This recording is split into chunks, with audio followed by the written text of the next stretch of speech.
ओम नमो भगवते वासुदेवाय। नमस्कार भक्तों, आप सभी का स्वागत है हमारे भक्ति चैनल में। आज हम बात करेंगे एक अत्यंत पावन और फलदायी व्रत के बारे में, पुत्रदा एकादशी व्रत। भक्तों, सनातन धर्म में एकादशी का विशेष महत्व बताया गया है, लेकिन पुत्रदा एकादशी उन माता पिता के लिए वरदान मानी जाती है जो संतान सुख की कामना करते हैं या जिनकी संतान किसी कष्ट या समस्या से गुजर रही होती है। पुत्रदा एकादशी का महत्व।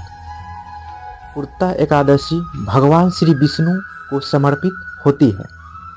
शास्त्रों में कहा गया है कि इस दिन सच्चे मन से किया गया व्रत भगवान को अत्यंत प्रिय होता है।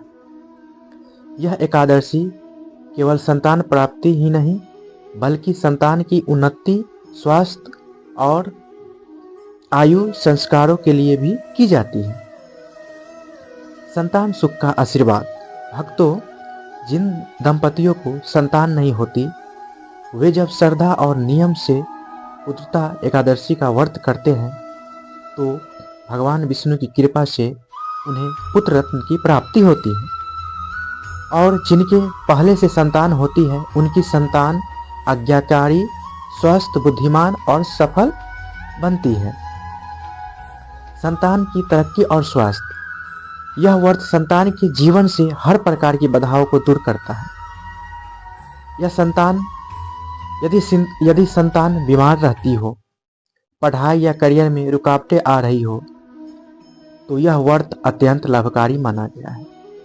भगवान विष्णु संतान को दीर्घायु, उत्तम स्वास्थ्य और उज्जवल भविष्य का आशीर्वाद देते हैं। मनोकामना पूर्ति का व्रत है। भक्तों, पुत्रदा एकादशी को मनोकामना पूर्ति का व्रत भी कहा गया है। जो भी भक्त सच्चे मन से भगवान श्री हरि से प्रार्थना करता है, उसकी इच्छाएं अवश्य पूर्ण होती है। यह व्रत जीवन में सुख, शांति और समृद्धि लाता है। पाप मुक्ति और मोक्ष। शास्त्रों में बताया गया है कि पुत्रदा एकादशी का व्रत करने से व्यक्ति के समस्त पाप नष्ट हो जाते हैं। जो भक्त जीवन भर इस व्रत का पालन करता है, उसे अंत में वैकुंठ धाम यानी मोक्ष की प्राप्ति होती है। मान सम्मान और धन की प्राप्ति। यह व्रत केवल आध्यात्मिक ही नहीं, बल्कि सांसारिक रूप से भी अत्यंत फलदायी है। इससे आयु, आरोग्य, धन, यश और समाज में मान सम्मान की वृद्धि होती है। पुत्रदा एकादशी व्रत कैसे करें? भक्तों, अब जानते हैं व्रत की सरल विधि। प्रातः ब्रह्म मुहूर्त में उठकर स्नान करें और स्वच्छ वस्त्र धारण करें। इसके बाद मन में व्रत का संकल्प ले और भगवान श्री विष्णु या श्री कृष्ण की पूजा करें। भगवान को पंचामृत से स्नान कराएं। फूल, तुलसी दल और दीप अर्पित करें। पान के पत्ते पर ओम विष्णवे नमः लिखकर भगवान को अर्पित करें। व्रत का नियम। आप अपनी क्षमता अनुसार निर्जला व्रत या फलाहार व्रत रख सकते हैं। पूरे दिन भगवान का स्मरण करें। क्रोध, निंदा और बुरे विचारों से दूर रहें। मंत्र जाप और कथा।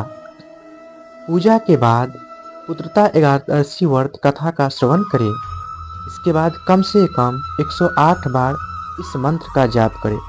ओम नमो भगवते वासुदेवाय, ओम नमो भगवते वासुदेवाय, ओम नमो भगवते वासुदेवाय। यह मंत्र 108 बार जाप करना है। उसके बिहान होकर पारण विधि। अगले दिन द्वादशी तिथि में विधि विधान से व्रत का पारण करें और ब्राह्मण या जरूरतमंद को दान दें। समापन में देखिए भक्तों, पुत्रदा एकादशी का व्रत श्रद्धा, विश्वास और स्वयं से किया जाए तो भगवान विष्णु कभी भक्तों को खाली हाथ नहीं लौटाते। चलिए, यदि यह वीडियो आपको पसंद आया हो तो इसे लाइक करें, शेयर करें और हमारे भक्ति चैनल को सब्सक्राइब जरूर करें। जय श्री विष्णु। हरि ओम।